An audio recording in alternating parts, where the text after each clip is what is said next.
Day 329 of the Ukrainian War Map, also known as the Russo-Ukrainian War. Juzzy here, and today is another update as I take a simplified and down-to-earth approach to some of the most important happenings on the ground in Ukraine.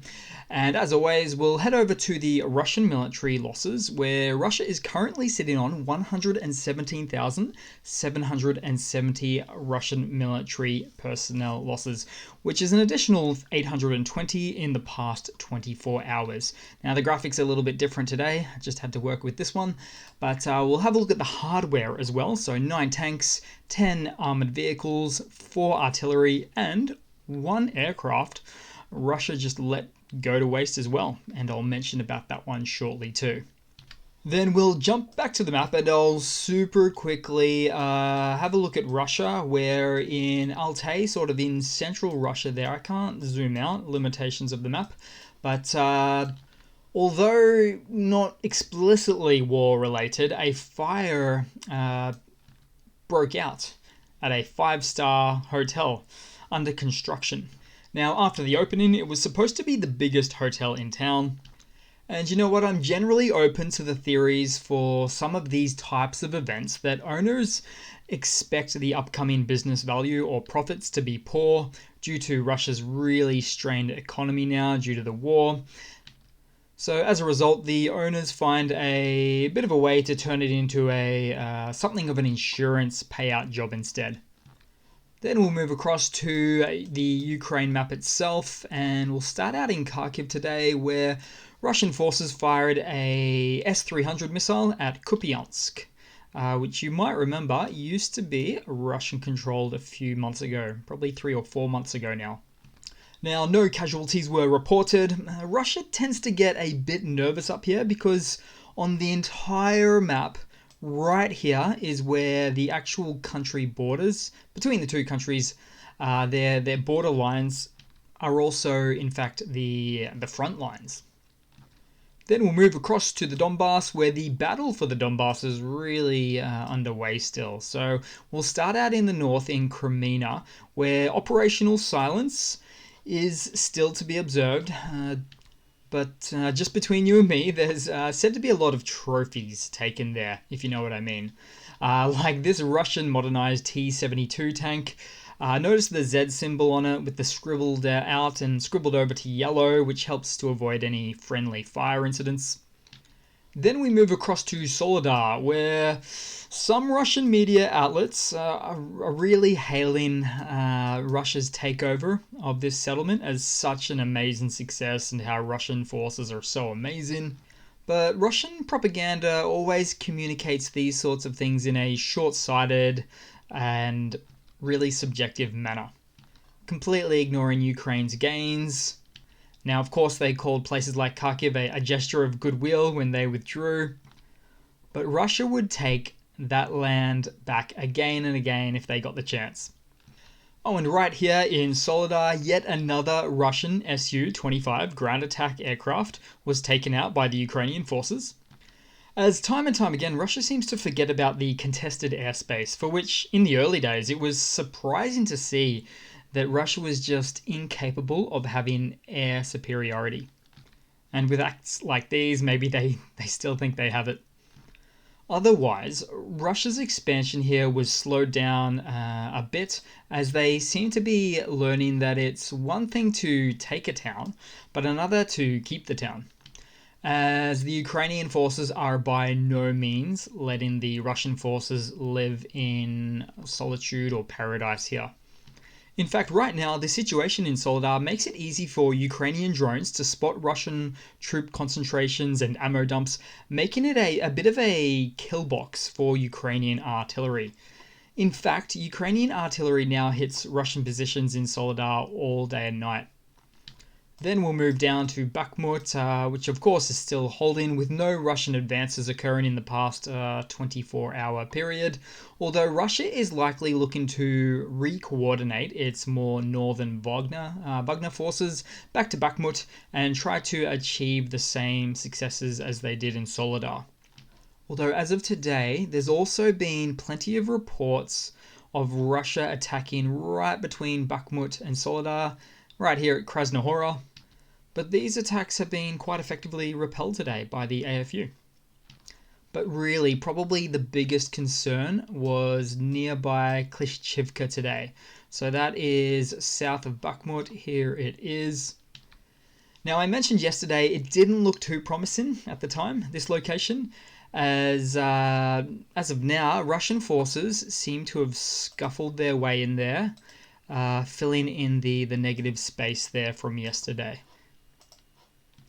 And Klishchivka has been getting a bit of airtime recently. I don't think it's a big town. I don't think it ever has been. Oh yeah, look at that. It's about 3 streets deep. Then we'll move across a little bit further south to Avdiivka. So no positional changes here today, but increased activity in the area and in nearby wherein, right there, where Russian forces lost a lot of heavy equipment due to a failed attack. Then we'll move across to Zaporizhzhia, the oblast there in the occupied section, where about 40 Russian trucks and tanks, collectively speaking, were seen or spotted traveling from Mariupol in the Donbass in Donetsk along to in the Berdyansk direction here. Reason being, as Russia continues to attempt to strengthen their presence in Zaporizhzhia out of fear of a Ukrainian offensive, or counter-offensive that would be now. Then we'll move across quickly to Kherson, a bit of a shorter day here.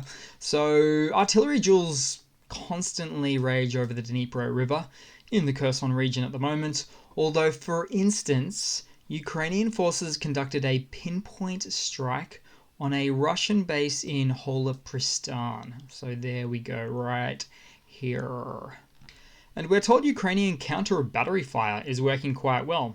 So that's the type of artillery fire that picks up the position of the Russian artillery fire and shoots back in that direction to that spot there. So yeah, it was said to be working quite well, and the Russian position was said to have something of a burning a fire burning for hours after that.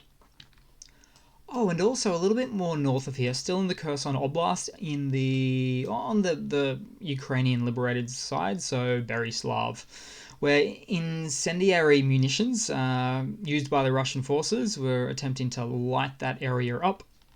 And this is such a Russian move now, as Russia's artillery fire is well reported to be horribly inaccurate. So when they have the munitions, they'll just go ahead and choose to perform the incendiary blanket fire on a location instead. Then we'll move across to some news for today, where Russia seems to be sending mixed messages about whether or not they're performing a new wave of Russian military mobilization or not. Putin and his spokespeople spoke on it for a fair bit today. Putin seemed to warm up the crowd firstly by saying, quote, we suffered for a long time. We tried to come to an agreement for a long time. As it turns out, we simply were led by the nose and deceived. We did everything possible to settle this situation by peaceful means. That's actually what he said, which really just hurts my brain and clearly shows he's living on another planet. Peaceful means, come on. And then Putin and his inner circle team announced increasing the Russian army another 350,000 or so to bring it up to 1.5 million men. And I find these numbers very interesting because this isn't about Russia expanding the size of their army. No, not at all. It's about replacing the losses from the previous 2 mobilization call-ups just last year for the mess that he's gotten himself into. But the way he's going about it makes a lot of sense, because this then allows Putin to perform additional covert mobilizations from within the military itself, now that it's expanded in size, as opposed to flat out saying it's yet another military mobilization, which the citizens are less and less on board with. And to add to that, it's just funny how just days before all of these announcements now, there were new Russian law introductions now allowing men with 3 or more kids to go to war. I mentioned that the other day. Add to that the 8 million Russian men that have recently been blacklisted from leaving the country of Russia. Gee, I wonder why. And Putin is also putting a ban on gatherings of more than 20 people in public, which I believe is just about to be introduced. I'm not sure if it's gone through yet. But a law like that would do absolutely nothing, and in fact backfire for a few reasons in the event that citizens start to come out in hordes, just like what happened with the events in Iran recently. Hordes. No pun intended with the hordes, but this is what Russia looks like, stripping away at the civil rights of the citizenry. Then in some more news, Netherlands is now the third country after the USA and Germany to commit to sending Patriot air defense systems, which are the very systems that are designed to neutralize the KH-22 missile attacks like in Dnipro City, the devastation there from a few days ago. So I'm glad to hear that the Netherlands is on board there too. In fact, all in all, there's about 20 operators of this type of air defense system, the Patriot air defense system. That is to say about 20 countries. So I'm quite hopeful that more countries will come on board with supplying these now as well. And it's sad to say, but most countries are just trying to protect themselves in a way. They just don't want to be the first to send something. Anyway, I'll have to leave it there today, guys. Something unexpectedly came up today, but tomorrow should be a bit better off. But don't you worry, I'll round it off with a quick couple of funnies here. So the first one is maybe a bit of a strange one, more than funny. I'll let you decide.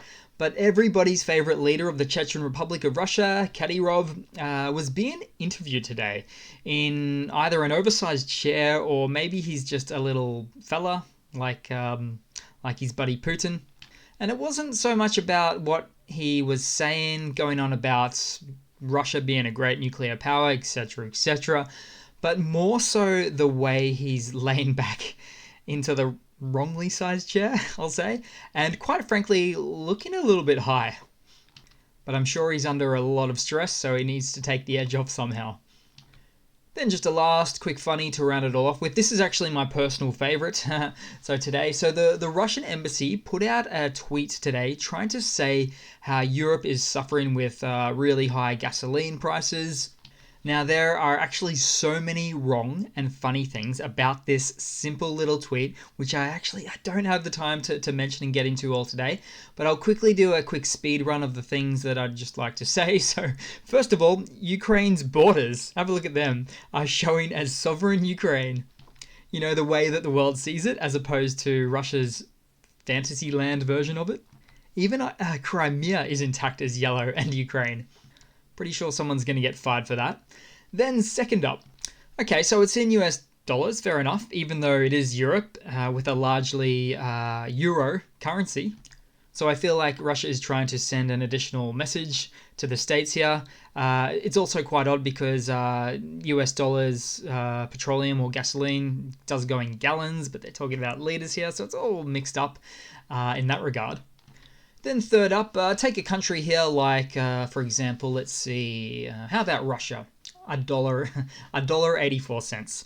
So that would be something like €1.60, €1.70 average price, which I'll look for a price graph in post-production and pop that one up. But my point here is I do know that in the last 6 months or so, these prices are actually cheaper than before. Then next up, it's just simply out of context for a variety of reasons, not the least of which is there should be an income wage to cost analysis, because even though Russia said they're at 71 cents a litre, sure, okay, their wages, so Russians' wages are typically far below the European average. So technically, Russia, even as the net gasoline exporter that they are, Russian citizens are actually still paying more. Oh, and the funniest part I didn't even mention, about 5 hours after Russia sent this tweet, they realized, oops, that's an international borderline map that we don't agree with. So they updated with a new tweet they sent out, the updated Russian version on the map, including Crimea, Zaporizhzhia, Donetsk, Luhansk, Kherson, as Russian, and they kind of put it to the far west or left side corner there. And you know what? Technically, this is something of a geography channel in a small but certain way. So I can't help but mention how how much I really dislike how Russia uses the Mercator projection size for their country. You know, it's that situation where the more south or more north of the equator you go, the more of out of proportion a country gets relative to the surrounding countries that it borders. So the truth of the matter is, Russia is actually smaller than we think. Even though it is the biggest by land area in the world, it actually has a shorter coastline than 3 or 4 other countries.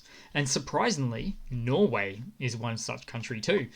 Yeah, Norway's geography, it's kind of like a spiky ball, so it turns out. Now, there's so many more things I could get into with the first tweet. Transnistria was missing, a whole bunch of other things there too. Won't touch on that for now. I've got to keep it short today. Sorry about that, guys. But thanks for watching. Please leave a comment, subscribe, hit that like button, and I do hope to see all of you guys there in the next one. Cheers.